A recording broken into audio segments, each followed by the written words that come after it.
Hey guys, tonight we find ourselves stepping into a world steeped in history and cloaked in the gentle shadows of the past. You've arrived at a medieval monastery just after dusk has claimed the sky.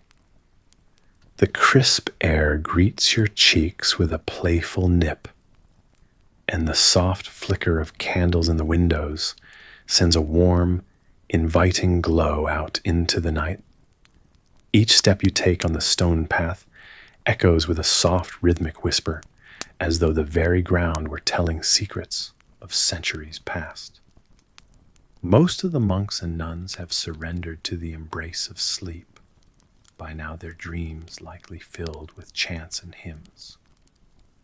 But a few souls remain awake patiently, awaiting the toll of the bell, with eyes half-lidded in anticipation. Believe it or not, you've unwittingly just embarked on an adventure many wouldn't endure. Quite honestly, you probably won't survive this night. A confrontation with the past, through its persistent echoes, that is. So before you get comfortable, take a moment to like the video and subscribe, but only if you genuinely enjoy what I do here. And if you're up for it, let me know where you're watching from and the local time. It's always fascinating to see where our journey leads us across the globe. Now dim the lights, maybe turn on a fan for that soft background hum, and let's ease into tonight's journey together. The monastery's grand entrance is not quite as grand at this hour. Darkness has a way of humbling even the most majestic of places. You pull the heavy wooden door a little too hard, perhaps. It creaks, a prolonged groan of ancient timbers that have seen generations pass. Any louder, and you might have roused the entire abbey. But luck is on your side tonight. Peeking inside, you notice a long corridor, lit by the warm dance of candlelight walls, adorned with tapestries rich in color, yet worn from age. You step forward, tentative and curious. The smell of incense wafts in like a gentle wave, a blend of frankincense and myrrh, the same scent that has flavored these halls since the times of old. It's funny to think these simple aromas were once considered treasures traded like gold. But here their significance lies in the solemnity they bring, not the riches. Historians still debate whether this particular monastery was an influential seat of learning or a modest sanctuary, offering refuge and wisdom only to its residents and occasional visitors like you. Records suggest monks toiled by candlelight, their quills scratching parchment as they painstakingly copied texts that would later shape nations. Imagine them sitting here in the very place where you now stand, preserving wisdom against the tide of forgetfulness. Your reverie is broken by the sound of footsteps, not the ghostly echoes from earlier, but tangible living footsteps belonging to another late-night wanderer. The monk appears to glide more than walk, his brown robe an extension of the darkness. He pauses, nods, in a way that is both a greeting and an invitation to explore further. You follow, heart thumping gently in your chest, through the hallowed halls, and out into a cloister open to the night sky. Here the cold night air feels refreshing. You notice how meticulously the garden beds are arranged, each herb and plant serving a purpose as both culinary ingredient and medicine. It was common for monasteries to possess extensive knowledge of herbal remedies, a tradition passed down through dull winter evenings, just like this one under the light of flickering lamps. As you walk through this sacred space, Another monk sitting in quiet meditation by a stone basin opens his eyes. He smiles a knowing smile and points towards the ornate bell tower. The bell is yet to toll, and in that tower await the awake, waiting for the magical moment of its first chime. The bell is a symbol here, its ringing a sonorous reminder of the passage of time, of duties to be fulfilled and ends to meet. In this timeless environment, you wonder how many have waited under this very sky in expectation of its solemn call. The monks, with their quiet, assured manner, prompt you to join in the vigil. Await the bell with them, sharing in an experience that has echoed across the ages. The night is still holding its breath, the silence a rare commodity in today's bustling world. Yet here it's a balm easing you into this strange, new yet old place. In waiting for the bell, you become part and parcel of something much larger.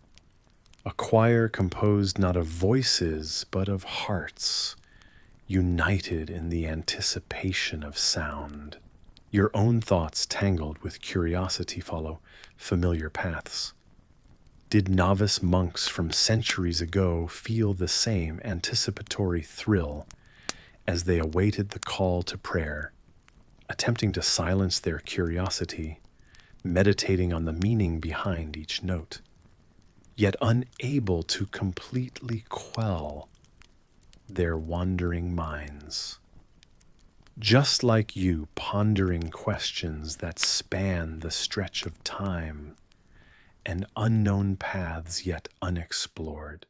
As you wait, you can't help but think of how this place, quiet and unassuming, subtly guides you to reflect on the broader tapestry of life itself.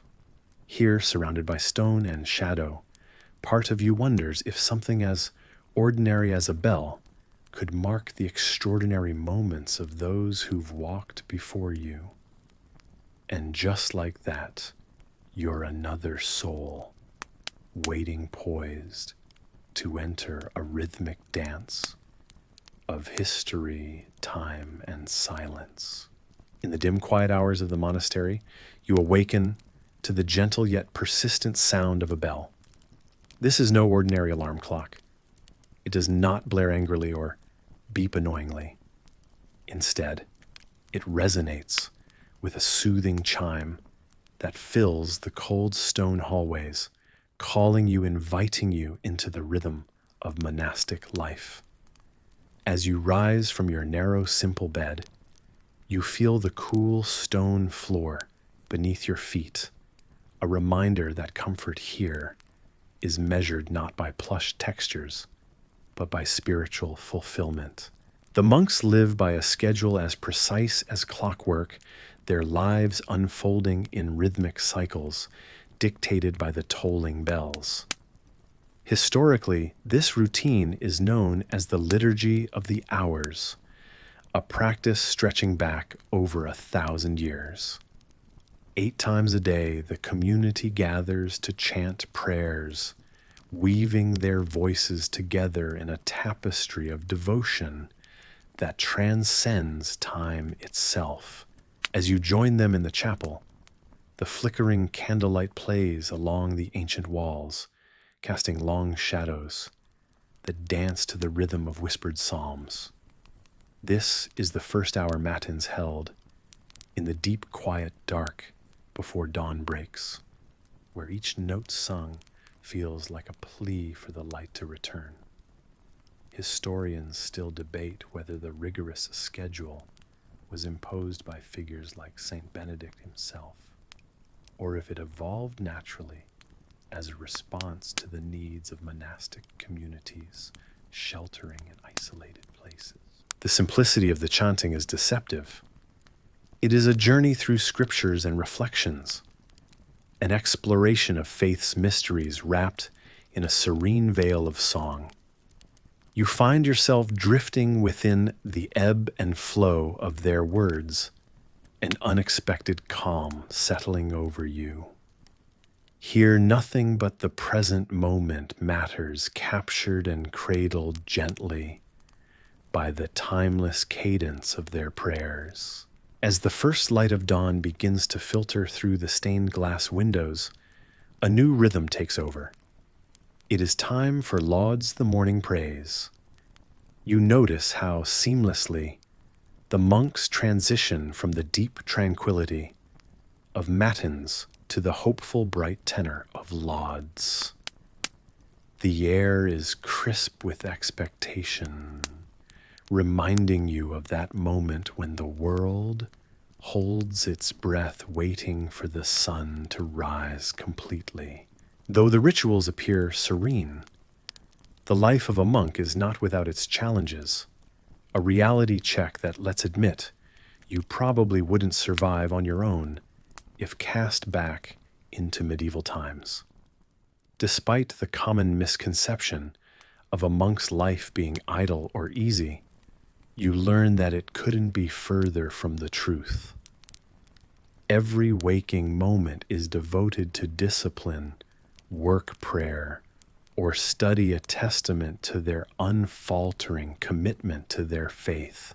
As your day progresses, you note the surprising absence of clutter or distraction, a kind of structured minimalism that goes beyond physical belongings, touching every aspect of their lifestyle.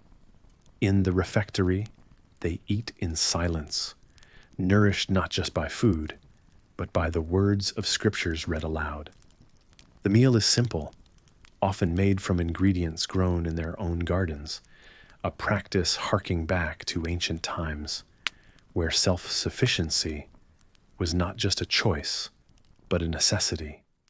Some tales suggest that entire communities of monks subsisted on little more than bread, supplemented by herbs and vegetables, their sparse diet reflecting their vow of poverty and devotion. Throughout the day, the bells continue their solemn tolling, marking each sacred interval. Between the structured prayer services and periods of manual labor, there lies a profound stillness, a quietude that blankets the monastery like a soft snowfall.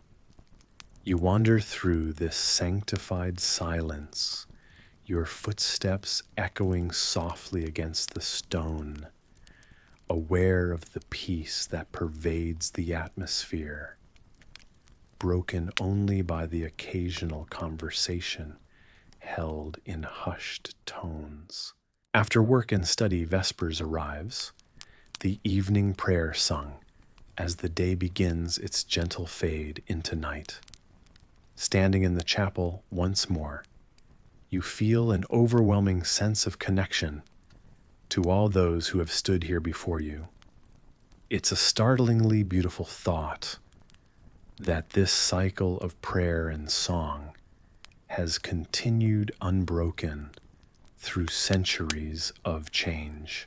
Each monk is acutely aware of their place in this grand tradition, yet they are also keenly aware of the world beyond their cloistered walls, a world they pray for tirelessly as the shadows lengthen and night pervades the landscape once more.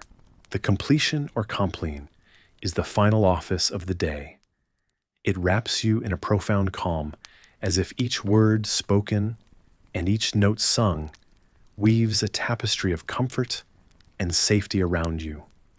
The monks chant their prayers and psalms with a reverence and solemnity that touches every heart and mind within the chapel, guiding the spirit to rest as the day quietly slips into night.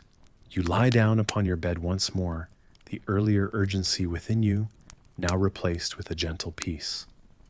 The room is quiet, the kind of quiet that sings a lullaby of contentment in the shadows. As the light dims and you inch closer to sleep, you realize how these monks have found a home, not just within these walls, but within the rhythm of their daily lives, a rhythm like the heartbeat of the earth itself, steady and unyielding, a reminder of a simpler, grounded way of living. Your thoughts drift like leaves on a stream gently carried away by the calm current of the monastery's ancient song. Outside, the world continues its frenetic pace. But inside, through the ever-present call of the bells, the rhythm remains unchanged. Content within the cadence of this sacred space, your journey wanes as dreams coil around the fringes of your mind. Under Saint Benedict's rule, time was as immutably structured as the stones of his abbey's walls. You find yourself in a world where the clock's tick is not merely a background noise, but a sacred chant, a guide to living in harmony with the divine. In this monastic life, waking late isn't an accident, but a blemish on the pristine schedule given by higher powers. Here, each moment possesses its own unique purpose, from the early morning prayers that echo through the arched corridors to the silent meals where conversation is replaced by introspection. As you rise early just before dawn, the gentle chill of the morning air meets you like a crisp reminder that even the natural world marches to this sacred rhythm. The monks around you move with deliberate grace, their robes flowing silently across the stone floors. It's in this quiet symphony of movement that you recognize the grandeur of Benedict's order, not in grandiose displays, but in the precision of purpose. Historically speaking, these monasteries were the heart of education and progress during the medieval period. The monks meticulously copied ancient texts, preserving the wisdom of the past, while the rest of the world spiraled into what some historians call the Dark Ages. Yet even today there's debate about whether these times were truly as dim and oppressive as often portrayed. But here and now, under the structured regimen of Saint Benedict, your mind drifts to the unusual lengths monks would go to ensure adherence to this divine schedule. Alarm clocks, after all, weren't a thing. Instead, they innovated with everything from water clocks to the ringing of bells, carving time itself into a series of audible cues. This intricate dance of time and task might seem daunting, even impossible, laying on your shoulders a responsibility that can bend even the most steadfast spirit. You probably won't survive this if you're prone to hitting the snooze button. You think with a chuckle, a thought as light as the morning fog, fading under the sun's early embrace. As the first rays of daylight pour through the stained glass windows, casting colorful reflections upon the floor, you appreciate the slow, steady routine of prayers and readings that structure the monk's day. Here, each act, however small, contributes to the greater harmony of their mission. It's a reminder of the profound power and simplicity in the deliberate sequence of well-practiced rituals.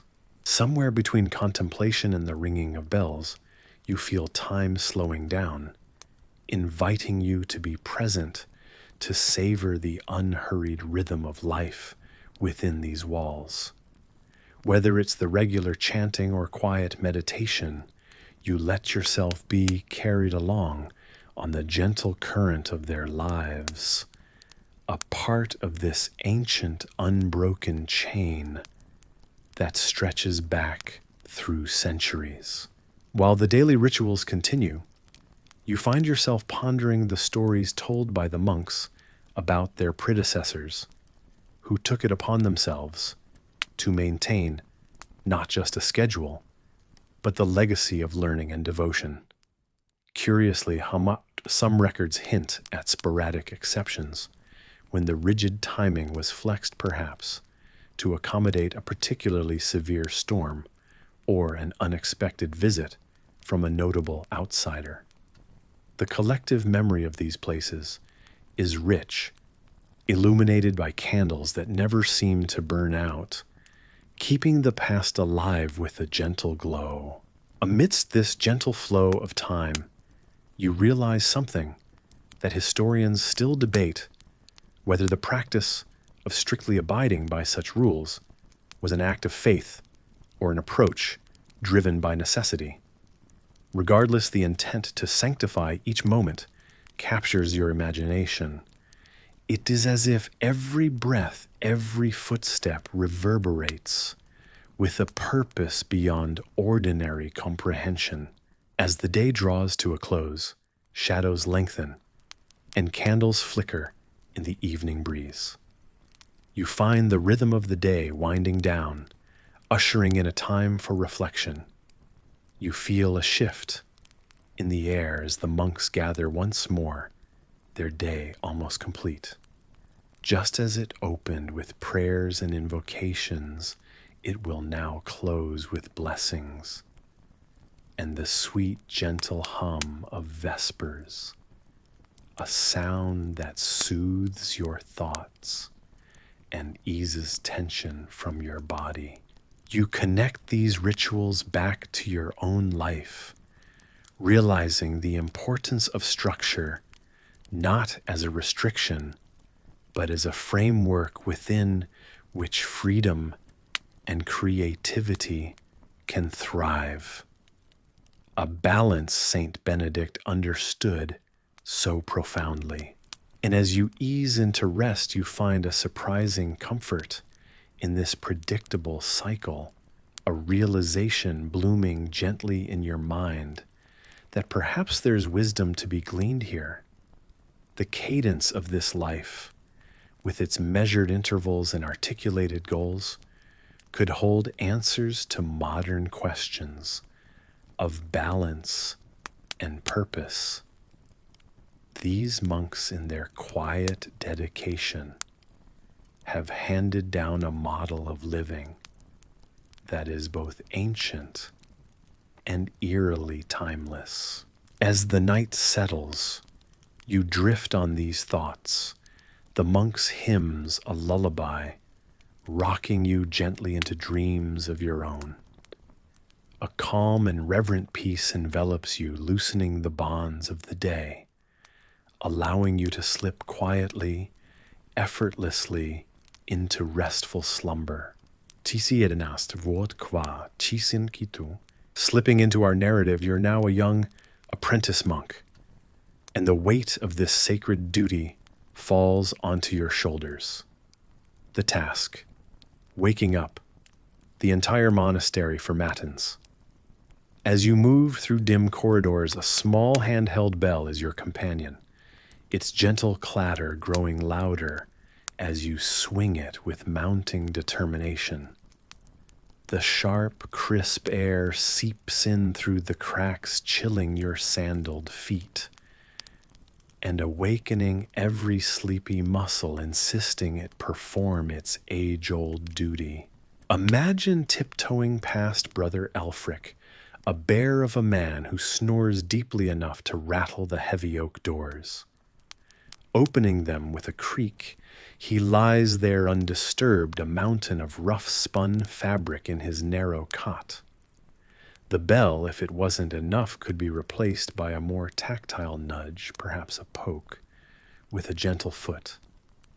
After all, historians still debate whether these attempts were announced with perfect subtlety, or if the brotherhood, for all their sacred duties, were wrested from sleep with not-so-gentle prods and mocking raps. Yet such a role requires vigilance, and a knowing that somewhere between the deepest parts of night and the draw of first light, you must break another kind of silence, that which resides inside a slumbering soul. The routine has existed since the era when monks first organized around structured hours of prayer. However, there have always been challenges in maintaining it, and that includes nudging awake those particularly committed sleepers. In this medieval setting, a curious truth reveals itself. While a novice might carry a bell, other methods exist spoken more in fable than fact, like the tale of Dominicson, the eccentric monk who harnessed nature itself, training a pet rooster to crow inside the cloister. Perhaps it stood on some threshold of absurdity, yet one can't help but admire such creativity. At its core, the ladle-shaped tool you carry today, forged with plainness, but serving a unique function, reminds you of its curious twin, which fishermen use to gather and cast their nets. Such an odd symbol of duality threads through the abbey's life, a simple device as common as a prayer but essential to both realms of water and waking. Imagine, if you will, the monks' soft chuckles as they wonder which would catch the greater haul, a glistening catch of fish or a yield of stirring souls. While academic uncertainty lingers over whether every abbey shared this peculiarity, you can be certain of one reality here. No matter the hour, any strategy to wake the brethren remains a testament to the persistence of ritual as much as the soft-echoed chanting that follows. Can you imagine the clamor should the monk tasked with rousing them fail? The entire cycle of prayers might falter, slipping forward like water down polished stones, serene yet unyielding, and still beneath your own steps on this smooth ancient slate, countless tales murmur up echoing their steadiness. You're part of something that stretches far beyond, a living thread within the fabric of devotion, contiguous as the weave of linen fragile, but enduring decades upon decades. History in a quiet monastery pounds not like a heart, but like forgotten footsteps continually retracing their path. Some monks recorded frustrations at oversleeping chronicles, lost to years, yet unforgotten by those who lived through them. Also remind you that even holy life isn't without its occasional human folly. Listen to your bell and realize that each chime calls back to an era where townsfolk's lives were linked with these unseen hands bound to sacred hours. Imagine for a moment how your presence brings these monks gently from the world of dreams back to one of divine labor.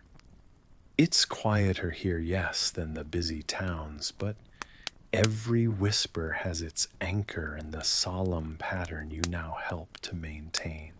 As the window's occasional drafts bring scents from the modest herb gardens, thyme, rosemary, and mint, mingling in the stillness, they serve as nature's subtle wake-up calls, as timeless as the laughter at Dominicson's rooster. Each cue, subtle or not, leads to the same ultimate purpose: the gathering of voices in matin's prayerful dance, swirling through the great stone halls long after the world sleeps. You understand now that your role is more than a mere bell ringer's duty. It is a keeper not only of time, but of tradition nature, and the blessed silence preceding that early chorus. As dawn's whisper touches the horizon, filling the world with a soft, cool glow, you know one thing for certain, should you maintain your vigilance.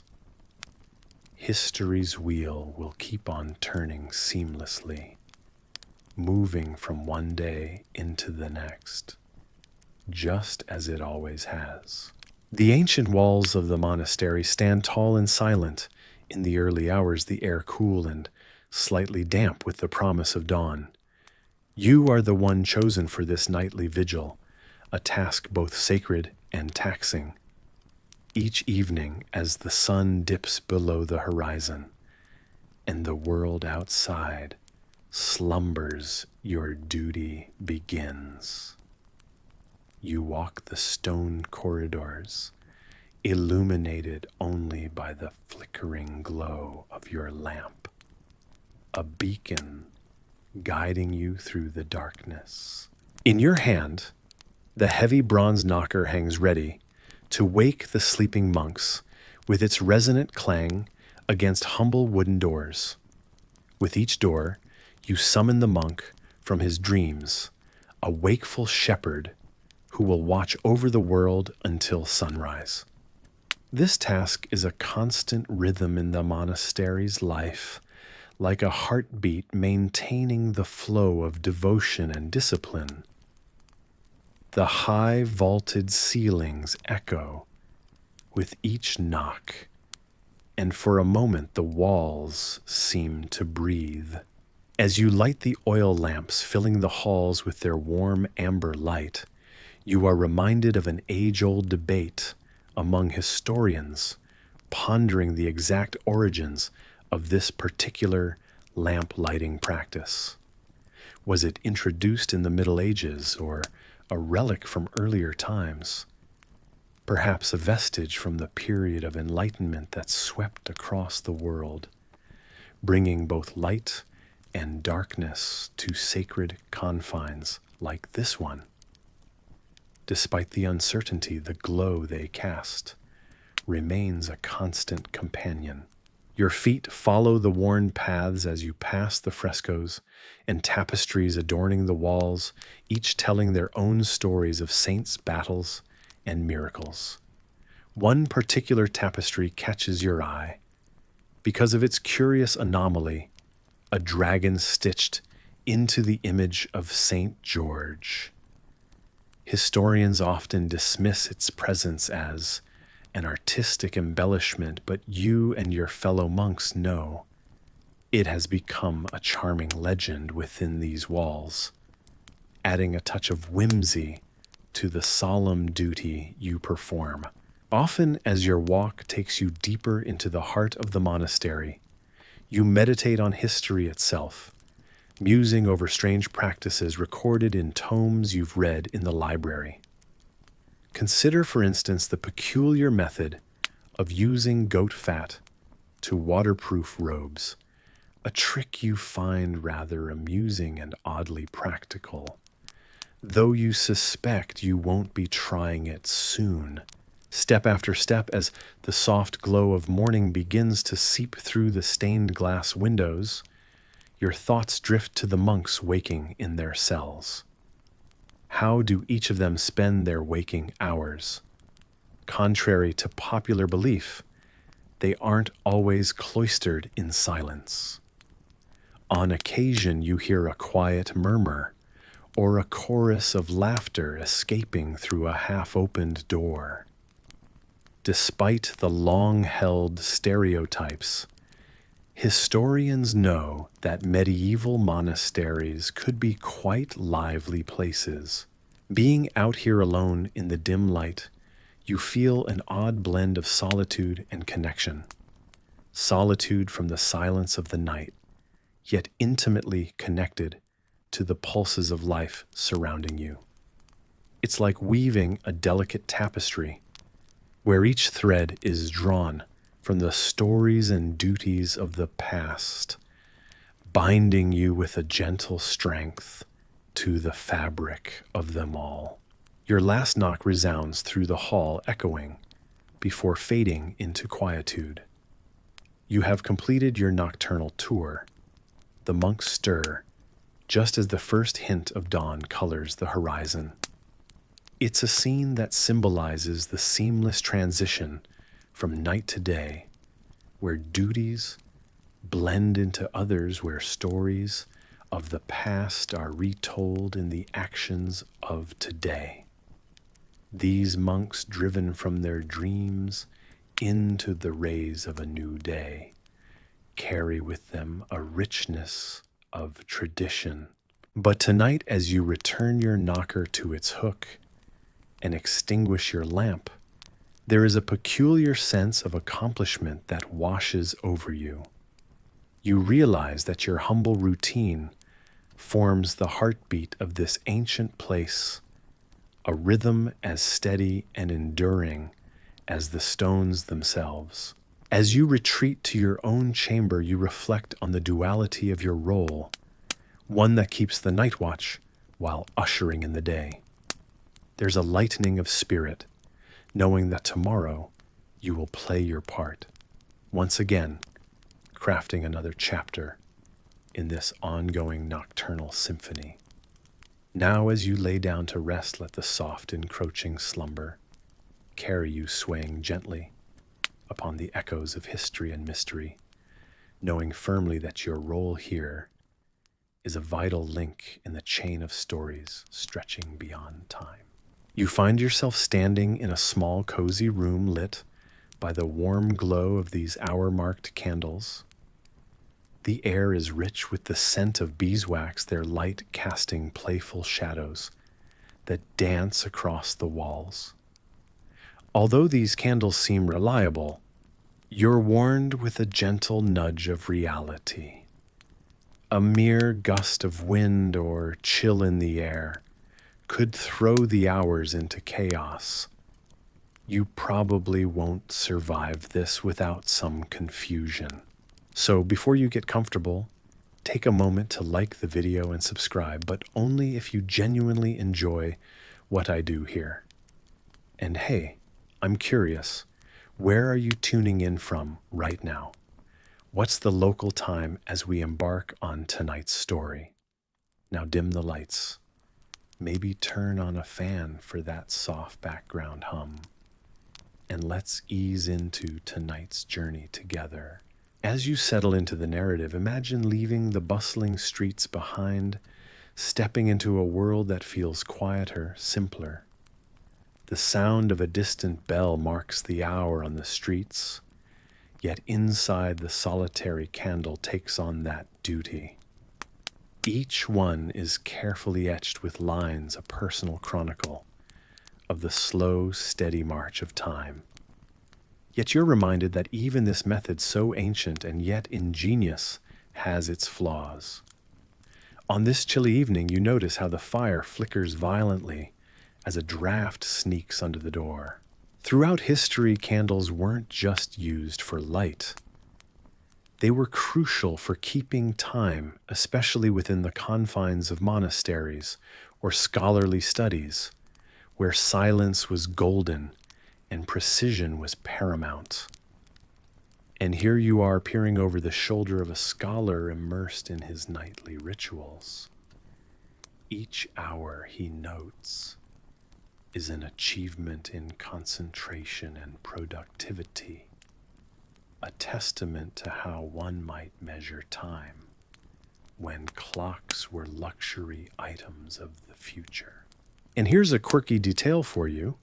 Romans were known to embed metal nails into large wax candles, and as the candles melted, the nails would fall clattering onto a metal base to announce the passing of each hour. Simply genius, isn't it? But of course, there's always some debate. Historians still ponder whether these methods were as widespread as some tales suggest. You listen closely as the scholar explains that despite their utility, these candles were far from perfect. Inconsistent wax quality could lead to faster or slower than expected, burning altering what was believed to be an infallible measure. A candle might appear to have burned for 4 hours, but in reality just 2 might have passed. The unpredictability adds a thrill to what would otherwise be a monotonous vigil. An interesting point emerges as you glance around the quiet room. Candles were sometimes perfumed, or died to indicate different purposes or times of the year. A faint aroma of lavender fills the room, a soothing contrast to the ever-looming threat of the candle's inconsistency. This scent, however, is an indulgence reserved for the affluent or important ceremonies. Back in the corner, near the window, the aged scholar now sits back, gently rubbing his weary eyes. You sense a symbolic relationship between him and the candle. Both are aging, both are tellers of stories, each burn and wrinkle a silent testament to the passage of moments. Suddenly a draft of cold air sweeps through as the window refuses to stay shut. The candle flutters defiantly, the flame bending and recovering with reluctant grace. Uncertainty hovers as you're reminded how such simple variables, waxwick wind, can change the course of an evening. Historians still debate whether the candle's improvements influenced major historical decisions, missed appointments, or materialized innovations. Perhaps perfection was never the point, but instead, resilience and adaptation traits intrinsic to the human spirit mirrored in this simple, flickering flame. So before you get comfortable, take a moment to like the video and subscribe, but only if you genuinely enjoy what I do here. I'd love to hear where you're tuning in from and what time it is for you, so drop that in the comments. Now dim the lights, maybe turn on a fan for that soft background hum, and let's ease into tonight's journey together. In the heart of the English countryside centuries ago, a humble abbey stood cloaked in mist and mystery. You're there now among the monks, bathing in a timeless calm. As the cobbled paths stretch before you, leading into the sanctuary with its towering arches and austere stone carvings, you feel the weight of history around you, a place that has witnessed the ebb and flow of human devotion and the gentle passage of time. The monks, clad in robes of simple brown, perform their daily rituals with meditative precision. Yet as the sun dips below the horizon and the candles are lit for evening prayers, there's a visible struggle. You notice eyes that begin to droop, heads that nod imperceptibly, and the soft sound of a snore breaking the silence like a gentle breeze. A testament to just how tiring the life of a monk can be. Life inside these stone walls is a delicate dance of devotion and exhaustion. Now you might find it curious to learn that one historical record claims these monks relied on candles made from the cheapest materials, perhaps even goat fat, a thrifty but less than perfect solution. That might explain why the light flickers so unpredictably, casting a whimsical glow that could lull anyone into dreaminess. Historians still debate the exact cause of their notorious drowsiness. Perhaps it was the interminable tasks that wore them down, or the meager rations that left them weak. But then, in this quaint sanctuary of the past, an idea begins to take shape, an idea as bright as the candles struggled to be. Instead of merely enduring the dosing, why not seek a solution? What if they could stay awake, clear-eyed, and full of spirit?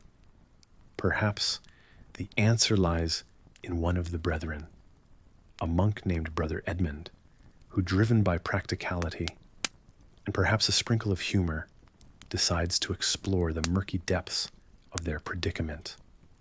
His intention is not to punish sleepiness, but to transform it, lighten the load on their weary shoulders. As you picture Brother Edmund in his quiet corner, Thumbing through dusty manuscripts, by the faint glow of the spluttering candles, you feel a kinship to his quest to solve this mundane yet universal problem. After all, how often have we too failed to keep the rhythm of our daily lives from pulling us under the warm embrace of slumber? Amidst prayers, you find yourself wondering what solution Brother Edmund might devise. Something humorous yet practical, something that might make even the sleepiest of monks sit up straight during evening vespers. As the night extends her cloak over the abbey, the adventure begins with creativity as the lantern and history as the path. In the heart of the 12th century, you find yourself in a quaint cobblestoned abbey nestled in the English countryside. The sun is dipping below the horizon, casting golden hues across the lush fields. Among the monks dedicated to their daily rituals, one stands out Brother Richard, with a mind humming with ideas that twist and turn like the very gears he's been toying with. Tonight the air is crisp and carries the faint echo of the abbey's bell. Even though it's a comforting sound now, there was a time when you probably wouldn't survive this living life with no predictable way to measure time. Completely ruled by celestial bodies and occasionally a rooster too stubborn to stay quiet at dawn. But sometimes innovation springs from such discomforts. Brother Richard has been working on something revolutionary. He's hunched over a rough wooden table, littered with bits of metal, tinkering with what appears to be a contraption of gears and a system of falling weights. Soft candlelight flickers over his tools as he fiddles with these pieces, caught in a world of his own.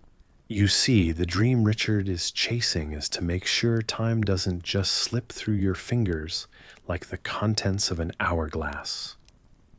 He envisioned a mechanical bell ringer, almost a primitive alarm clock, to give structure to the monks' prayers, and work a gentle reminder that their time on this earth is marching forward one toll at a time.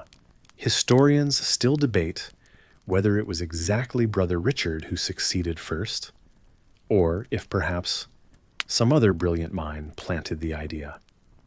But the story makes a cozy picture in our minds, one where Richard wipes beads of sweat from his brow, gaze steady as he aligns a clever row of cogged wells. It's quaint to think how this endeavor was not just about ringing bells. There's an unusual backdrop here, a world where precision timekeeping was astronomy's luxury far beyond the reach of everyday folk. Imagine relying on rudimentary sundials that played hide and seek with clouds, or clepsydre water clocks that turned temperamental with every freeze. The Abbey's bell has a new rhythm tonight, initiated by Richard's invention, acting with the precision of the stars themselves. It's a small triumph, born of necessity, and those same celestial patterns that have long spread their influence across the ages. It might be years before such devices are known widely, but for this small community, it's the start of a new relationship with time. Richard's creation might not be the most aesthetic marvel nor the loudest, but it's determined and steady. Just like the falling weights he's carefully balanced, each tick and tock is measured, is certain, is inevitable. Even though the workings of time itself remain a mystery wrapped in eternity, this togetherness of gears and weights makes the concept of hours something a bit more tangible. As you look into Richard's world through this narrative lens, imagine the sensation of running your fingers over the cool metal, the slight vibration as it works in harmony. The days feel just a bit more organized, the comfort of routine sneaking in like the softest lullaby, the echoes of lazy echoes spreading from rooftop to field.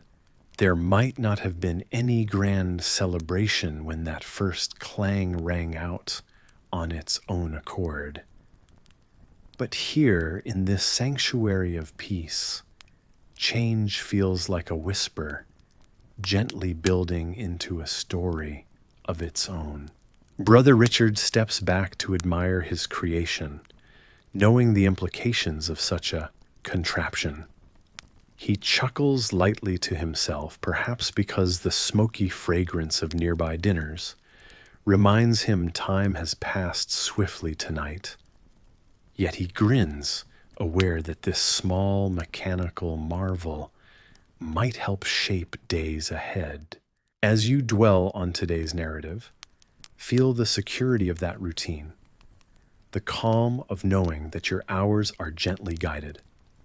Just like Richard's clock, with its ticking heart, beating quietly among the silent echoes of history, it reminds us that innovation, no matter how small or simple, is a bridge to a better understanding of our world. And so, you drift lulled by the gentle rhythm of progress. As you journey through the rolling hills and serene fields of a quaint village, your ears catch the distant sound of a bell, ringing out like a beacon, announcing the time to the world. It's not just any bell, but the melodious song from a towering clock nestled within the realms of a grand monastery. You can imagine the sound reverberating across the valleys, its echo reaching both the devoted monks within the stone-walled sanctuary and the villagers going about their daily routines in the fields and homes. You wander through cobblestone paths that crisscross the village where families and animals create a harmonious tapestry of life. As you walk, the cool breeze carries the scent of wild flowers and freshly tilled earth. It's as if time itself breathes through the air, punctuated by the rhythmic chime of the monastery's clock. This idyllic scene, however, hides a fascinating innovation of its time, a device that uses the intricate mechanics of weights and gears to carve out the minutes and hours in a methodical dance. In this era, timepieces were more than mere timekeepers. They were symbols of technology and progress, brimming with intricate craftsmanship. For the monastery's time was measured not by the sun or stars, but by the timely tolling of bells, a blend of engineering prowess and acoustic artistry. Larger monasteries with their towering spires often flaunted these clock towers, their bells resounding not only to mark the hours of prayer and reflection, but to unify communities in the passing of each day. These clocks, you learn, were also substantial feats of engineering. Suspended weights would power the elaborate gears and leverage systems lurching into synchronized motion, an impressive display of ingenuity initiatively inspired by the astrolabes and sundials of the ancients.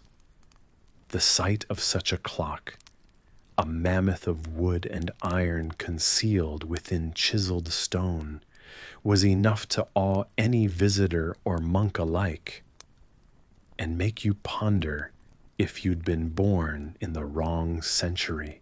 It's intriguing to consider that while these clocks became a central piece in monastic life, historians still debate whether their invention was more a consequence of the spiritual desire to regulate monastic life rigidly, or if it stemmed from the practical need to economically manage time among agricultural communities. Either way, the result was a thrilling marriage of faith and science, creating a harmony that echoed through every valley. Back in the present, you can imagine the lives of those who heard the bell as their alarm, a gentle reminder to wake work, pray, and rest routines that aligned with the chiming beats of the clock.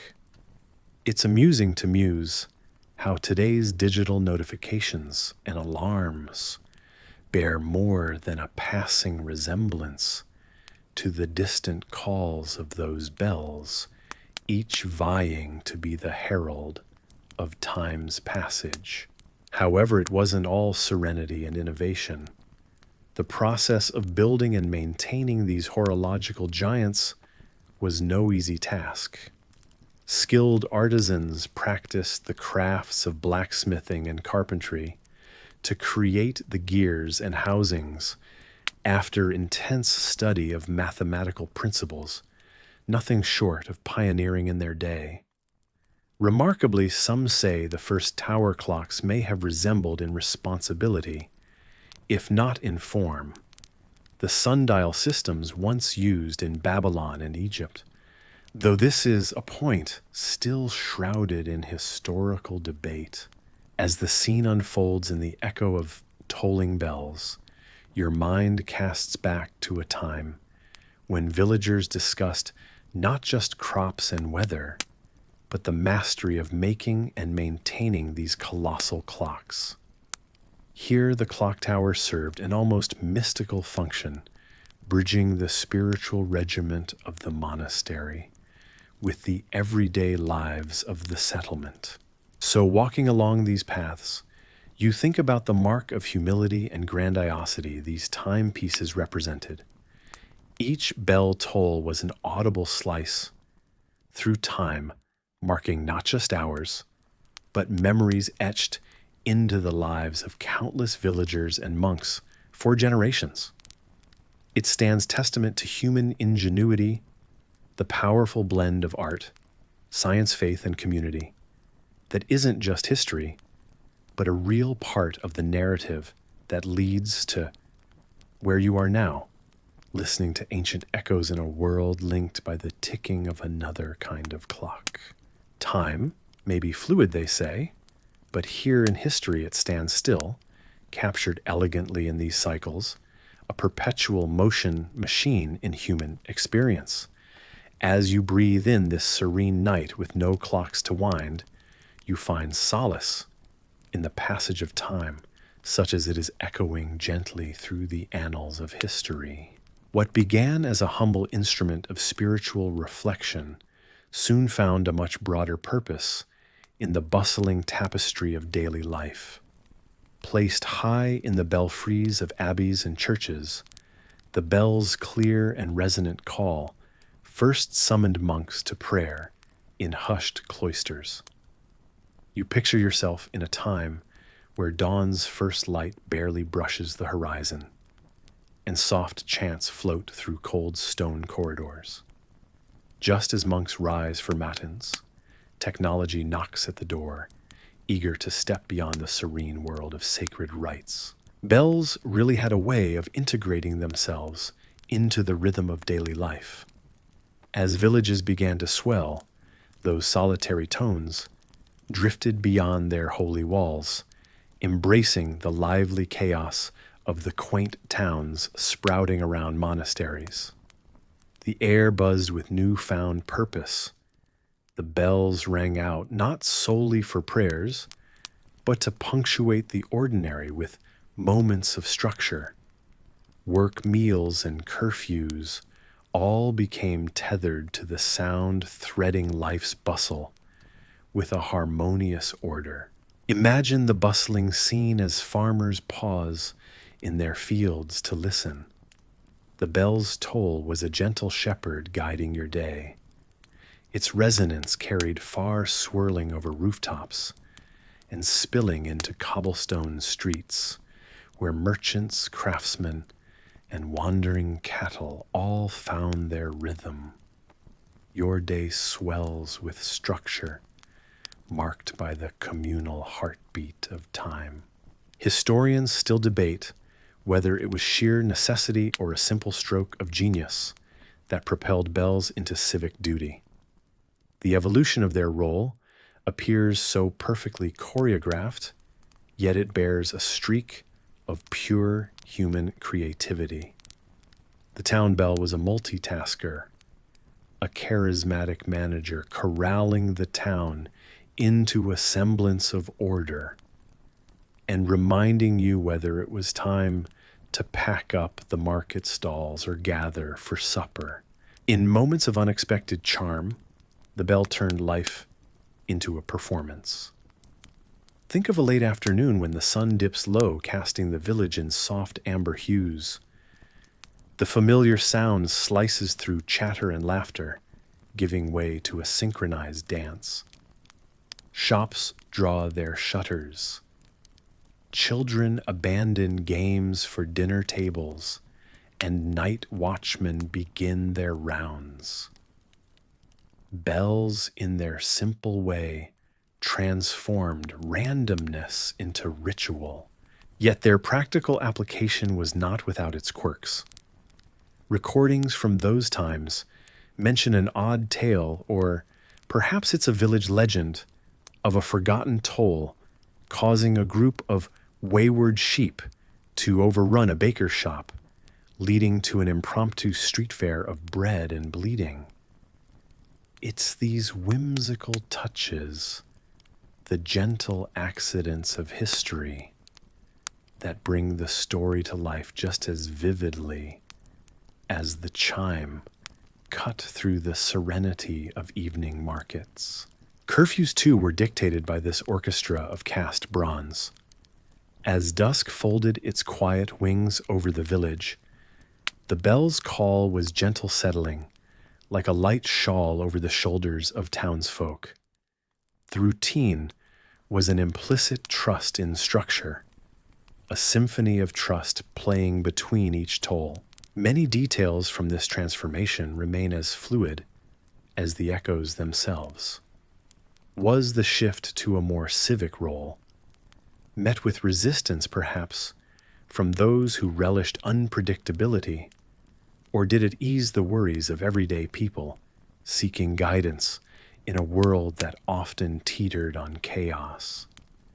The debate lingers like a distant echo, rich with the insights of both time-strapped townsfolk and passionate historians.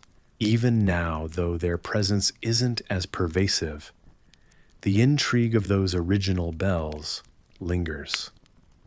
You find them still casting long shadows over town squares, resonating with history, their original purposes an invisible thread weaving through the fabric of modern life. Perhaps, as the next bell rings, marking another hour of profound stillness or frenzied activity, you'll smile, recognizing an echo of the past just before you drift into the soft comfort of a well-spun dream. In a small village nestled between the verdant hills and the gently flowing river below, you find yourself in a world where time is told not by the ticking second hand, but rather by the soft, rhythmic tap of wheels and the slow spin of gears.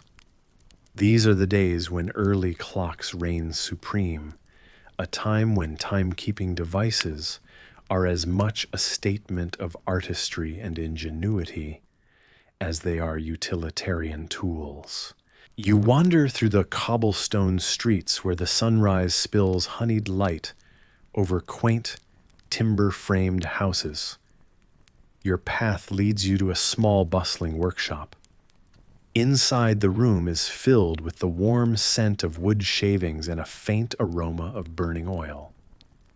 This is the domain of clockmakers' masters, of an art that is both precise and mysterious.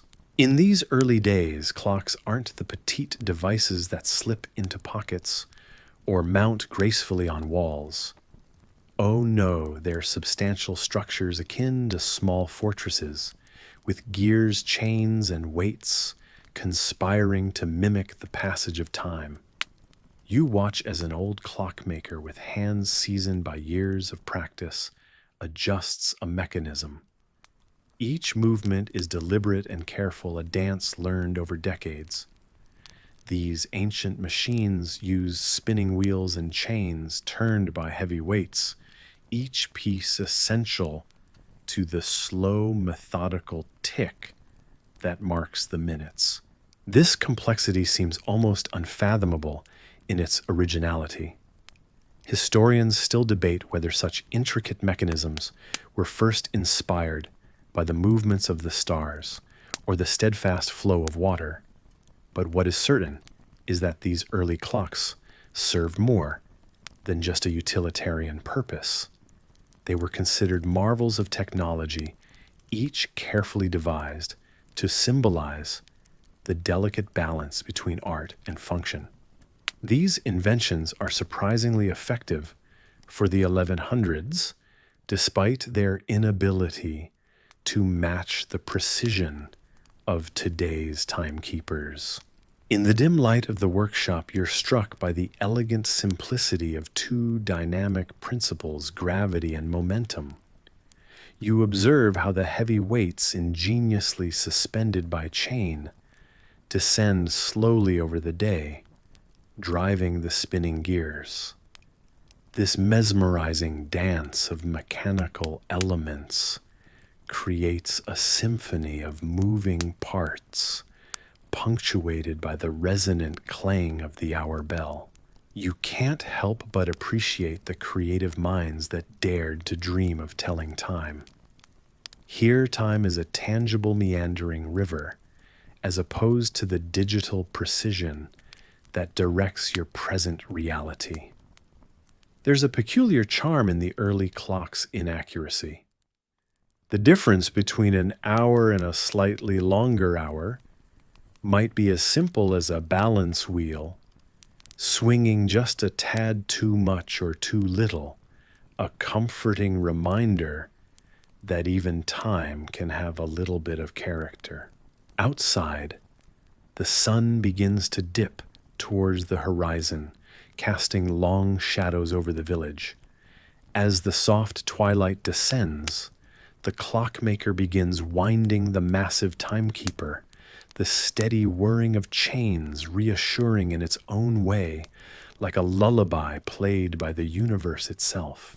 A child peeks through the open door, curious and wide-eyed, illustrating how these timepieces serve not only to chart time, but to spark wonder and curiosity in young imaginations. The clockmaker smiles at the child, perhaps seeing the spark of future invention shimmering in their eyes. You linger a moment longer, absorbing the serenity of this place, a world where time is etched in craftsmanship and patience. Each clink, clank, and whir serves as a gentle reminder of humanity's ceaseless quest to seize the intangible, to mark it, to make it our own, even as it slips ever forward just out of reach. As you step back out into the night, the soothing sounds of the early clocks fade into a soft whisper behind you. The path ahead is lit by the silvery glow of the moon, coaxing reflections on the slow-moving river as the village settles into slumber.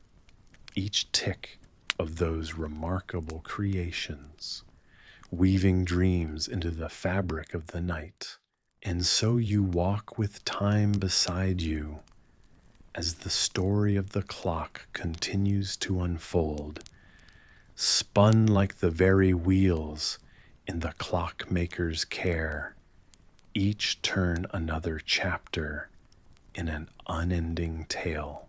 As you step through the ancient wooden doors, their heavy brass hinges creak slightly, echoing through the vast stone chamber. The tower looms above you, its spiraling staircase wrapped around the inside walls like a coiled serpent.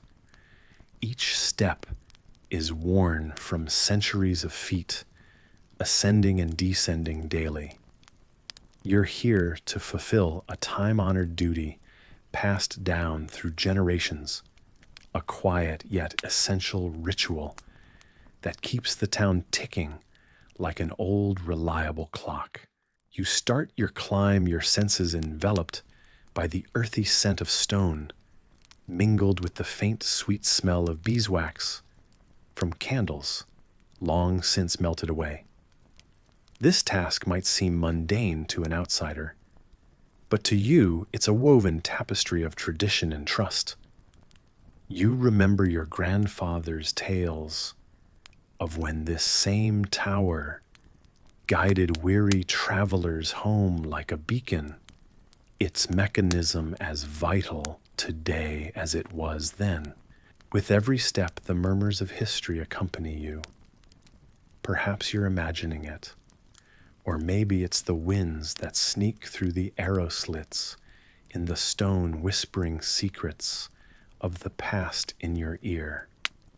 Historians still debate whether this tower was originally a part of a defensive fortress or simply a grandiose statement by a long-gone noble. But truth be told, standing in its embrace, does it truly matter? You smile at the thought of your legs aching from the climb. It is indeed great leg exercise, as your grandmother liked to remind you with a wink. Each pulse of muscle reminds you of the strength built by generations of keepers, each stride a silent pact with those who came before. Halfway up the tower, you pause by a small alcove. Nestled within is a dusty silver clock, its hands frozen at noon. It's one of the many intriguing artifacts left behind that conjures stories in your mind. Who placed it here and why? Was it a relic of some forgotten festival? Or simply left as a breadcrumb for the curious hearts like yours to ponder over? Continuing upward, you marvel at the solid construction, knowing very well that this tower has withstood not just the elements, but also the passage of time itself. It's astounding to think how it was built without modern scaffolding or cranes, just the determination and ingenuity of our ancestors. At last you reach the top of the tower, where the air feels different, crisper, and charged with the unspoken promise of the task at hand. The mechanism sits proudly at the center, a grand contraption of gears and pulleys that demands your respect. Every day, rain or shine, fair weather or foul, someone must wind this masterpiece manually. It's a delicate dance, this task of pulling on the hefty crank, feeling the resistance give way as the massive weight inside begins its descent. As you grip the crank, you can't help but recall a snippet from a scroll. You once read something about the mechanisms of early towers being considered marvels, akin to magic by common folk. They were right, or so it seems, when after a few determined turns, the giant gears obediently click into motion. As the mechanism hums, a sense of fulfillment wraps around you. From up here, you can see the sun dipping below the horizon, casting a warm golden glow over the town. Below, people carry on with their lives, unaware that just a few stories above, the wheels of time have been set anew. An unexpected thought enters your mind as you stand in the fading light. It's the thought of others across the world carrying out similar rituals, maintaining the delicate balance between past and present, mechanical and organic. You're part of a grand tapestry threads stretching far beyond this town, weaving an unseen connection through time. The air warms slightly, the breeze gentler now, as if in approval. You reach for a small brass lever at the side of the mechanism, gently locking it into place. The soft click is satisfying final, just enough to feel you've done your duty for the day. Yet even in this quiet moment, you know the debate amongst historians continues. Was this tower originally meant for defense, or was it purely symbolic? Its true origin forever wrapped in the folds of time. Much like your evening climb has become an intricate part of your own history. A small yet significant chapter in the story of this place. With one last glance over the town, your heart fills with a serene peace. The sky, now painted with stars, feels closer up here, as if you could pluck them from the sky like ripe fruit. It's time to descend now, to return to the world below, carrying with you the quiet satisfaction of a promise kept, a duty done. As you make your way back down the staircase, each step carries you towards the comforting embrace of nighttime, a closing ritual to the day's act. The tower's presence comforts you, a guardian quietly standing vigil over the peaceful town. You know that tomorrow the climb will await once more, endlessly, timelessly. And as you close the door behind you, leaving the whispers of the past in the tower's stone heart, you carry a piece of its timeless magic with you into the night. A gust of wind sweeps through the ancient stone walls of the monastery, rattling its very foundations. This night, thunder rolls across the sky and rain pelts down with a determination that insists on change. The monks have always found solace in the rhythm of their days, marked by the sonorous tolling of the great bell. But as you lie there imagining yourself in that tranquil retreat, the storm weaves havoc where peace should be. The bell tower groans under the relentless force of the gale old wood and stone straining against nature's assault. Then, with a resounding crash, the once proud structure gives way.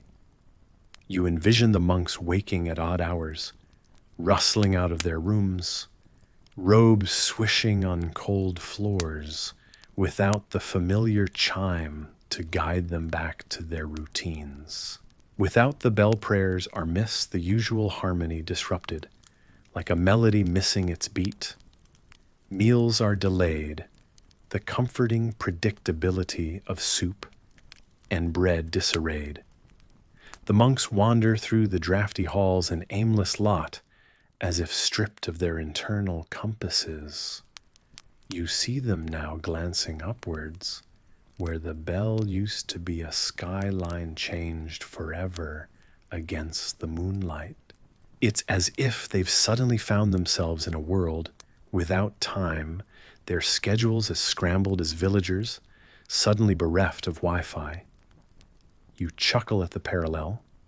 Despite the serene discipline of their lives, they are, after all, only human. This moment of disorientation feels poignant, like a gentle reminder that even the most dedicated souls can falter. The bell, their anchor throughout the centuries, has been silenced, and with it a piece of their way of life has gone quiet too. There's an odd tranquility in the absence of its clangor. You imagine them adapting just as they have throughout the monastery's storied history. You muse on the fact that monastic life, grounded in century-old traditions, must sometimes give way to change when unexpected storms pass through. Historians still debate whether this peculiar night marked a shift in their practices. Some suggest that the monks took this as a sign to listen more to the rhythms of the world around them than to rely on man-made constructs. You picture them coming together, laying out new plans in soft conversation voices, blending with the gentle patter of rain that now starts to ease. This moment carried forward by oral tradition gestures towards how even calm waters must ripple when a stone is thrown. And so the monks, perhaps reluctantly at first but earnestly with time, began to corroborate new ways to measure the minutes and hours without their beloved bell. In your mind's eye, you see them leaning into the change, embracing it like an old friend who tells a new tale. They adapt, finding humor in their mishaps, a quiet resilience in their devotion. Perhaps they finally synchronize with the natural cues, the first light of dawn, the shadow line made by their cloisters as the sun passes overhead, the evening chill creeping in before nightfall. Before you drift further into slumber, you reflect on the resilience of human spirit in the face of upheaval. The storm that toppled the bell could not topple their faith nor their commitment to each other. Now, as you picture them wrapping themselves in the quiet evening, a candle flickering against the stone, perhaps the moment invites you too to rest. Let the rhythm of your breath align with theirs, finding solace in the calm after the storm. And just like the monks on that distant stormy night, perhaps you find that sweet spot between the chaos of interruption and the peace of adaptation. So rest easy, knowing that even amidst the surprises, life offers those times when the bells go silent and routines falter. Calm will always find a way back, just like the monks in their ancient monastery. And as the rain outside becomes but a soft lullaby, you too are anchored in this gentle embrace, sure and steady as you drift to sleep. As the soft chimes touch the air, you find yourself standing with the monks, each one silent, listening to the bell that calls them to prayer. The stone walls of the monastery seem to breathe with the music, and even in the muted light of the oil lamps, you feel the comfort it provides. This sound, this gentle melody, isn't just an alarm or a signal. It's a reminder, a fixture in their lives that stitches together day and night into a seamless tapestry of devotion. Back in the medieval times, these bells were much more than simple tools. They marked the passage of time, much like today's ticking clocks, but they carried a weight far beyond mere timekeeping. For the monks, the bell was a symbol of divine order. In a world that often seemed chaotic and unpredictable, each resonant tone was a reassurance that God's watchful eye was guiding them, keeping their world balanced. You wonder if you would have found similar comfort in that persistent chime, especially during the deep, silent hours of the night when the life inside the monastery hinged on these rings.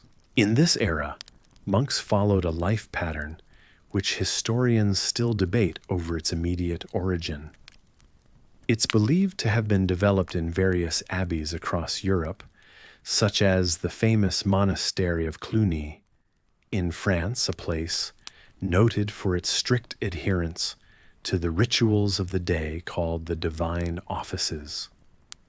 The timing of these prayers was crucial, and the bell's function was critical. Bells communicated messages before the dawn of digital wish-wash. They echoed across valleys, their calls uncompromising and unmissable. Curiously, despite all the serious applications, there were some humorous arcane folklore surrounding monastery bells. It was rumored, and you must take this with a grain of medieval salt, that the bells could ward off storms or even frighten away malevolent spirits. While you may raise an eyebrow at this idea, the belief was passionately held by many. So if a storm brewed on the horizon, the monks might ring the bell a bit louder and longer, hoping to keep their fields and gatherers safe. And who knows, perhaps after the peals subsided, the skies did clear just a bit.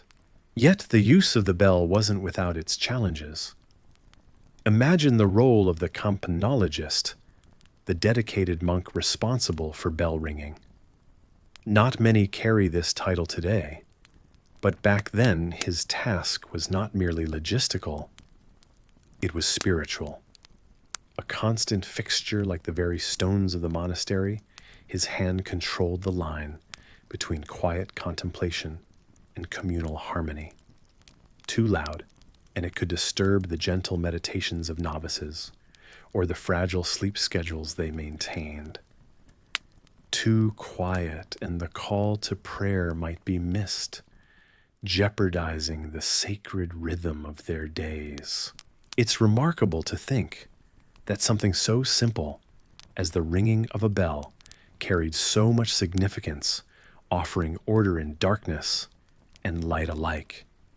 As you let this thought settle, allowing yourself to imagine the life behind those stone walls, picture the monks listening with as much intent as you listen now. The bell calls you to, not to a rigid devotion perhaps, but to a deeper understanding of a life lived in balance with faith. And as you find the rhythm of your breath matching the memory of those bygone sounds, you understand why, in the midst of a medieval night, that sacred chime was a comfort. You find yourself wandering through the cloistered halls of an ancient monastery. Flickering candlelight casts long shadows that dance along the stone walls, creating an atmosphere that is both tranquil and mysterious. The air is thick with the scent of beeswax and the faint mustiness of old books, a reminder of the knowledge preserved within these sacred walls. You step quietly, listening to the whisper of your footsteps as they echo off the cool floor, almost as if the stones themselves hold secrets of their own. In this serene setting, you discover a group of monks engrossed in their meticulous routines. This is no ordinary day, for these monks are engaged in an endeavor that would shape your world in unexpected ways. It's hard to believe, but amid their solemn prayers and chants, they are also inventing something spectacular: the structure of time as you know it. Contrary to what you might imagine, their world wasn't one of unending serenity. These monks were obsessed with precision and punctuality, pioneering the very first mechanical clocks, which would eventually dictate your 10 a.m. meetings and 12 p.m. lunches thousands of years later. Historians still debate whether a specific order of monks initiated this timekeeping revolution, or if it was a collective, gradual effort spread across several monasteries. But one thing is clear without them: your day might look very different indeed. You glance at a monk in the corner, gently winding a clock. It's not, as you would expect, a digital display with blinking numbers, but a marvel of gears, weights, and pulleys intricately woven together like a spider's web, ticking methodically. You are mesmerized by its rhythm, its heartbeat. As you watch, you begin to understand how passionately the monks pursued this craft, driven not by a desire for innovation for its own sake, but by the necessity of punctuality in their spiritual practice. They needed a precise way to divide their days into sections for prayer work, reflection, and rest. Their lives were as disciplined as a conductor leading an orchestra, each component in perfect harmony with the next. A remarkable detail surfaced in your mind, a surprising fact that these time-obsessed monks sometimes used exotic materials like powdered coral or crushed gemstones in their clock-making processes. While marble and brass were common, the occasional use of such luxurious items hints at their commitment to beauty and perfection. As you ponder this, one monk approaches with a kind smile, holding a small ancient tome. He opens it to reveal sketches of celestial spheres and intricate designs. You're not just looking at archaic doodles, but the earliest blueprints of astronomical clocks. These timekeepers were more than just tools. They were a reflection of the cosmos, a way for the monks to align earthly schedules with the divine order of the universe. Your mind drifts slightly, imagining other places where time is measured differently. Tales tell of sun clocks and water-powered mechanisms in ancient civilizations far away, each civilization defining time in its own cultural light. But here, within these stone confines, the time is gradual, deliberate and sacred, a philosophy woven into the very fabric of monastic life. Yet for all their devotion and diligence, the monks were only human, after all, a fact you find endearing. You can't help but picture a light-hearted scene where two monks' robes fluttering engage in a whispered yet playful debate over whether the noon bell should indeed be struck at what their device dictated, or rather after one monk could finish a particularly gripping passage from a sacred text. It's moments like these that remind you of the timelessness of human nature, where the pursuit of progress is balanced by the simple joys of life. You find yourself being lulled into a gentle rhythm, much like the tick-tock of the ancient clock nearby. It's as if, through their patient work, these monks are teaching you more than just their methods of timekeeping. They're offering you a glimpse into the gentle persistence and peace that comes from thoughtfully dividing your day into meaningful, intentional moments. And as your eyelids grow heavy, drifting on the edge of sleep, you're comforted by the warmth of this timeless rhythmic narrative, a story of how, through the dedication of steadfast monks, the abstract concept of time became a structured symphony of hours, resonating across centuries to touch your life today. So before you get comfortable, take a moment to like the video and subscribe, but only if you genuinely enjoy what I do here. And as you're getting cozy, maybe share your location and local time in the comments. It's always fascinating to see how far this calming journey is carried. Now dim the lights, maybe turn on a fan for that soft background hum, and let's ease into tonight's journey together. The air is cool against your skin as you tuck yourself under a heavy woolen blanket. Outside the window, stars glimmer in a clear sky, untouched by the glow of electric lights. You close your eyes, and when they open again, you are witness to the gentle rhythm of a monastic night. Monks clad in simple habits move quietly, their days divided by the hours of prayer and devotion just as their nights are segmented by sleep and study. Even as the world outside is wrapped in silence, the interior of the monastery whispers with life. You enter a narrow passage that smells faintly of old parchment and burning incense. The monks here practice this method of sleep, not due to sleepless nights worrying about deadlines, but as a testament to tradition. Historians still debate whether it was purely devotion or practicality, perhaps their way of tuning their lives to the sacred rhythms of the universe. You'll find yourself fascinated by the idea of waking in the pitch darkness for a silent vigil in the chapel. Their candles burn steadily, their light casting long shadows that dance along the solemn stone walls.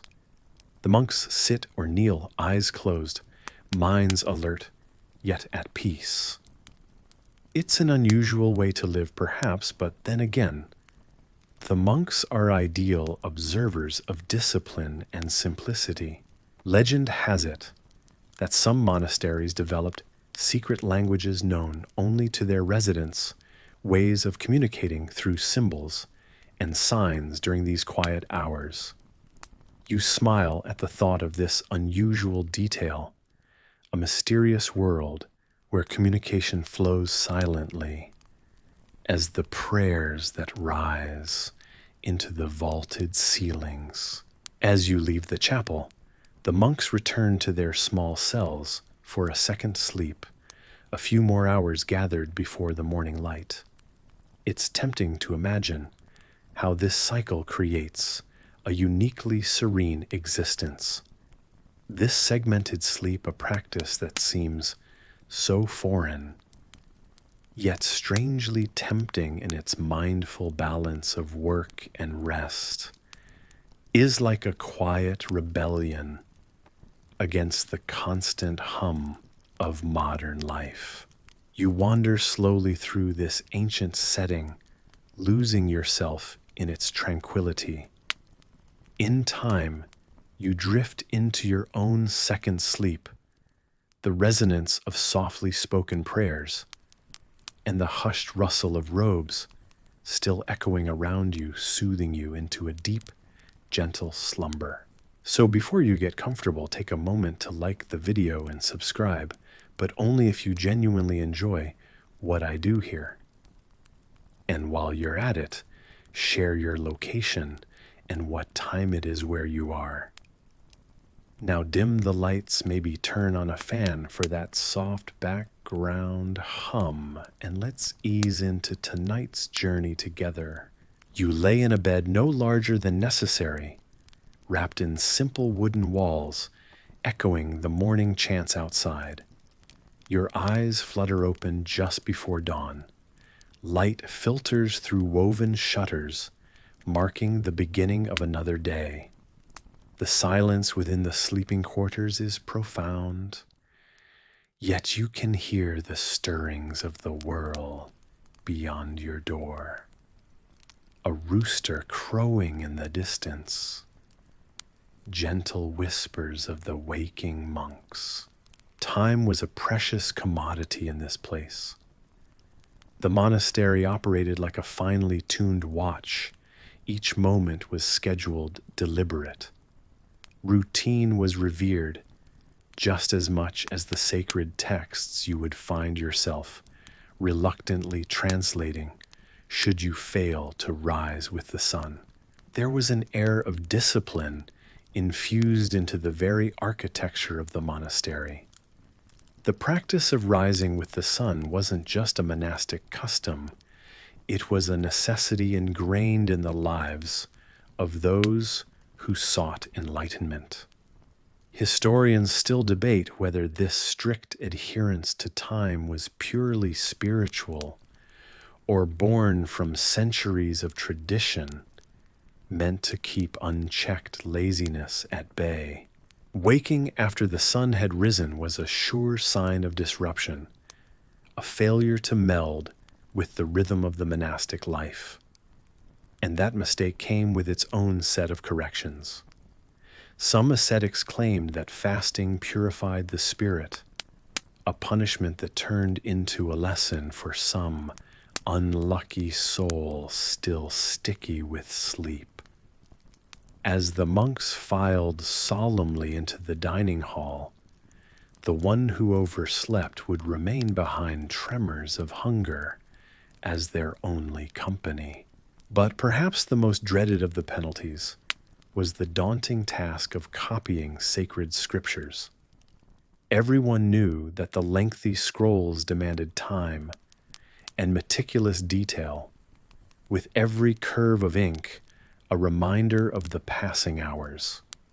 Monks would whisper about shaking hands and blisters from gripping the ink-dipped quills, too tight tremors, echoing their internal turmoil.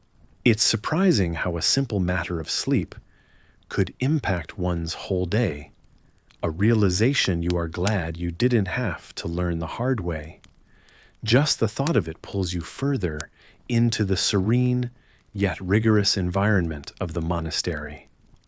The ancient rhythm here fosters a shared understanding that oversleeping is akin to challenging the cosmos itself. You move quietly through the temple corridors, feet gliding over cold stone floors.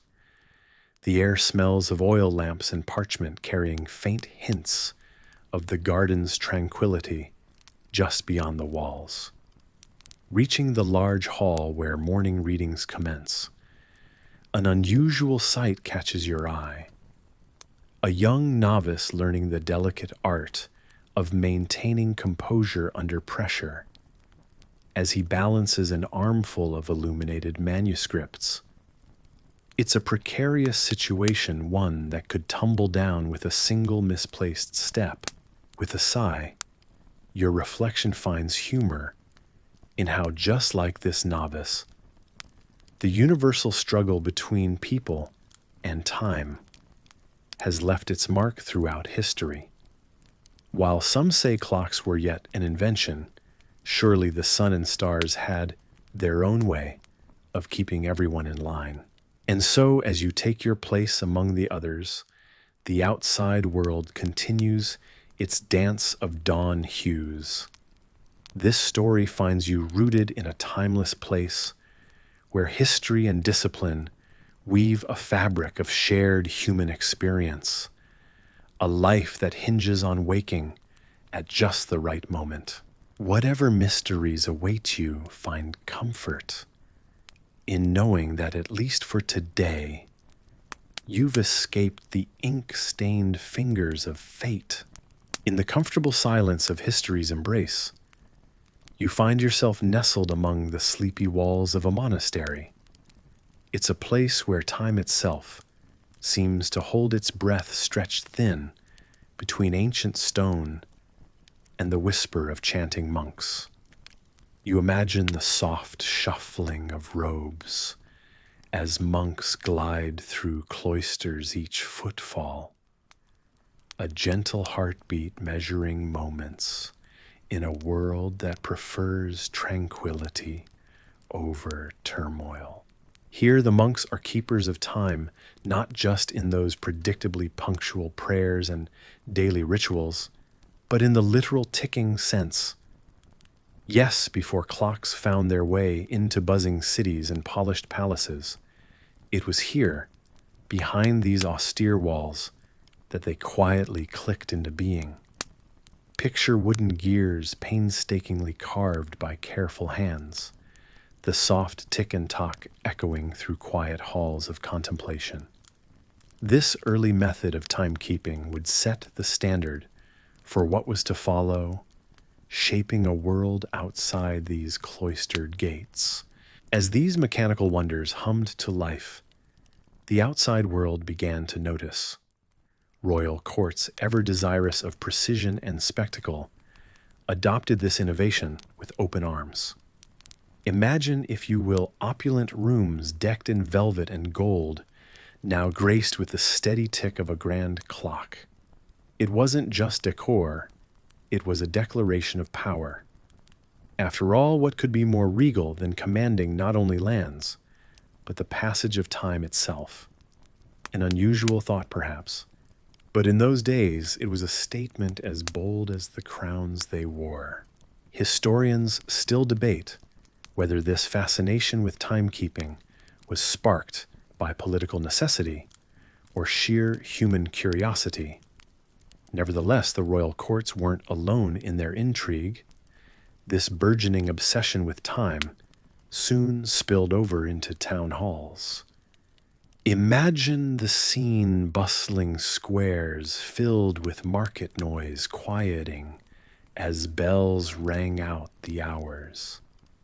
These bells became the beat of the townspeople's lives, rendering the intangible into audible. And as this intersection of invention and utility gained momentum, the industrial age peaked just over the horizon.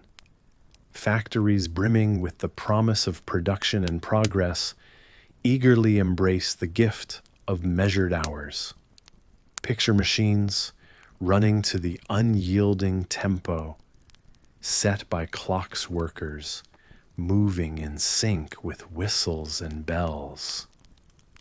The rhythm crafted first by monks had now found new life in the clang of industry.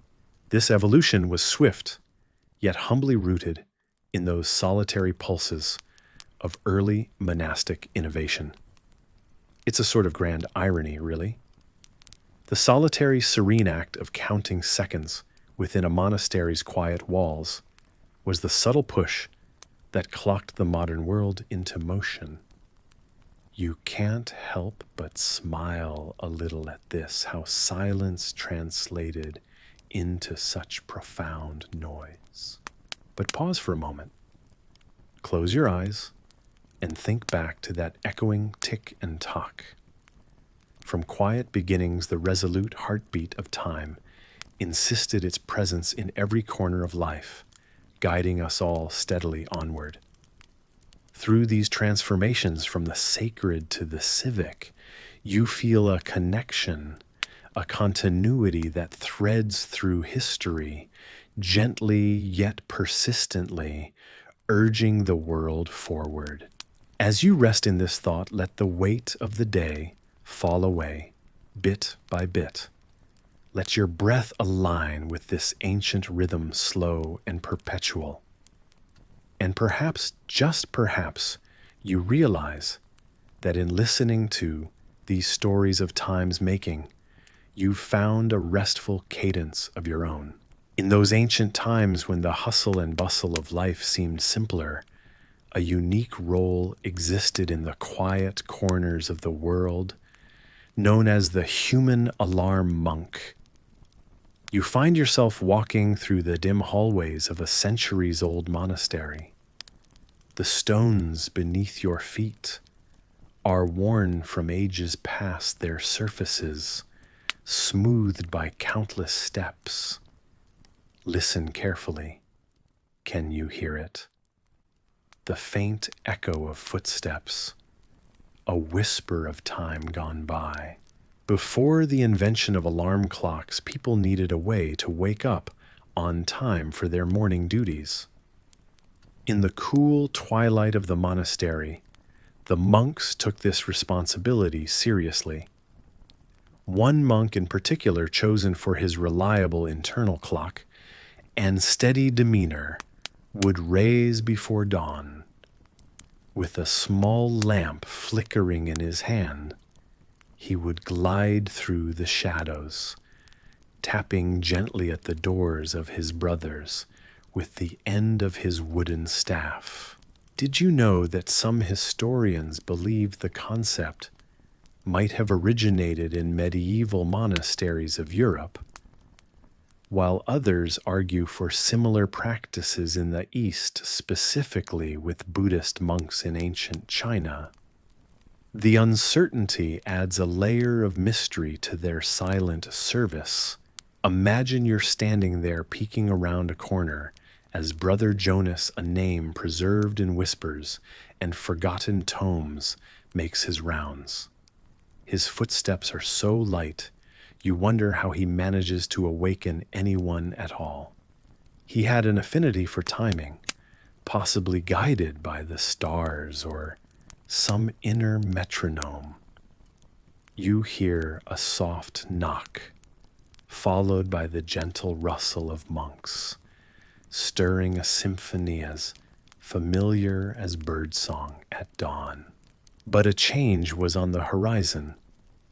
Simple as it was, this nightly ritual slowly slipped into history as the mechanical clock grew in prominence. These devices, with their ticking hands and chiming bells, started to grace abbey walls and spilled over into public life. People marveled at their precision, even if their early designs were as bulky as they were ingenious.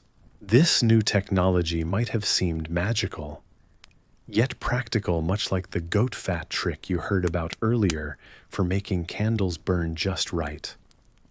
The monastery's stone walls absorbed the rhythmic ticking a new melody, yet some missed the old ways.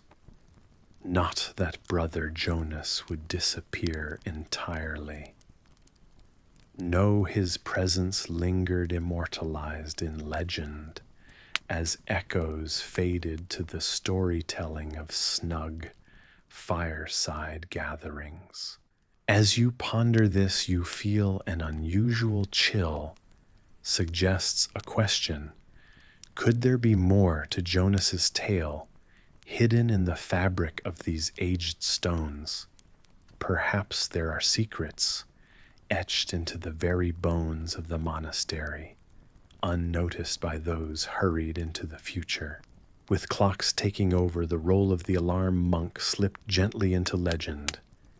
Yet even in the steady march of time, some stories hang on finding life in the spoken words, tales carried across generations as gently as leaf carried by the wind.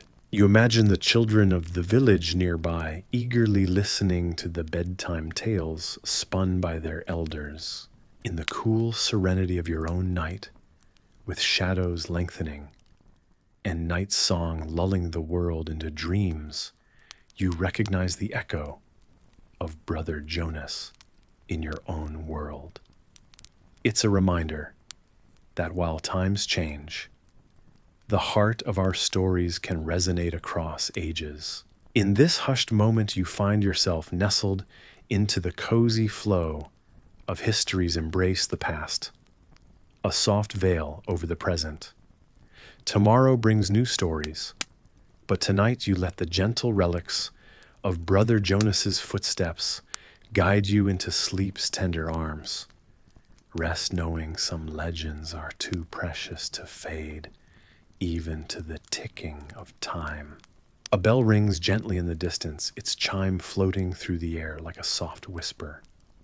You find yourself in a cloister garden, a place that seems to exist outside of time, where the world beyond its walls fades away into irrelevance.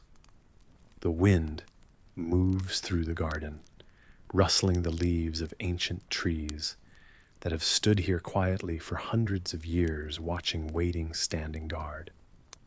You imagine lying on straw, feeling the warmth of simple comforts wrap around you like a familiar embrace. The outside world is silenced, its demands and complexities fading into the distance. A moment like this brings with it a choice to reflect, perhaps to pray, soaking in the tranquility of this sanctuary, or simply to let yourself slide into restful sleep, surrendering to the lull of the night. It's curious to think that centuries ago, monks would have wandered these cloisters, possibly standing where you picture yourself. Standing now, listening to a similar melody of bells and wind. Historians still debate whether these quiet meditative spaces held any particular architectural magic that fostered such harmony in the soul. or if it was the sheer simplicity of a life liberated from the mundane complexities of the outside world. As the breeze carries a hint of floral sweetness for a moment, you ponder the life of those resident monks, individuals devoted to contemplation and prayer, whose days were punctuated by the gentle rhythms of nature and the divine. Did they find answers in the silence, or relief in giving up the need to find them? Our records can tell us how many hours they spent in prayer, how the bells marked the passage of time. But the true depths of their inner lives, like the specifics of their quiet joys and doubts, remain a delightful mystery. Did Brother Peter fall asleep during evening vespers now and then, under the comforting influence of a particularly soporific chant, perhaps? The human element interweaves with the canonical history like tapestries that hang in forgotten corridors, conveying stories through whispered threads. It brings to mind the tales of medieval, illuminated manuscripts, lavishly adorned by monks' hands. The craft involved a surprising detail, indeed required such precision and patience, making these texts masterpieces. Some scholars claim the vibrant illustrations hidden within the pages depicted allusions and humor enjoyed only within cloister walls, though even today interpretations differ. Feeling the night deepen around you, you can almost sense the ghosts of those monks rushing to their rest after the final prayer of the day, their footsteps echoing against stone walls. No phones buzz here, no email pings intrude, just the mindful ticking away of precious minutes, the hours measured solely by the sun, and the whispering bell in the distance. Everything about the cloistered existence, from the layout of gardens to the chilly stone chapels, was designed to bring the mind back to simplicity, to focus, to peace. But sleep everlasting in its warmth and generosity waits patiently for its turn. Wrapped in imagined straw, or let's say a particularly agreeable blanket, tucked snugly around you, you release your concerns to the shadows, knowing they'll be there should you choose to seek them in the morning. For now, it's okay to let go. And so the wind continues its gentle song through the garden, weaving between branches, as if to tuck each leaf into a soft lullaby. The bell's fading echoes might be a call to prayer, or maybe just a reminder that some things can be left behind for a while, forgotten as dreams drift in. One more unexpected thing about this sacred space. If you listen closely, stepping beyond the demands of history to the quiet corridors of forgotten pastimes, you might hear the occasional laughter born from youthful pranks shared during long, meditative hours. It's said with an amused arch of eyebrows by more than a few historians that certain monks found solace in these gentle rebellions. As the thought dances through your mind, the softness of night enfolds you, assuring you there is nothing wrong with letting your eyes close, surrendering to the serenity that unfolds just as surely as dawn follows night. The world outside will hold off a little while longer, caught up in its own hurried pace, leaving you here in this cocoon of quietude. And so you find yourself resting, floating between the here and now and the gentle promise of slumber, wrapped in the warmth of the moment. The bell's faint echo merges with your breath, slow and steady, the promise of dreams stirring on the horizon. There's an ease about it, a simplicity, a gentle reminder that rest is here In this garden of dreams and time forgotten, sleep comes not with a gasp or a sigh, but with a softly closing curtain, gently guiding you to a place where bells echo through ancient stone, and the night's embrace is soft and welcome. Let it be so as you drift into peace and dreams beneath the timeless watch of starry skies.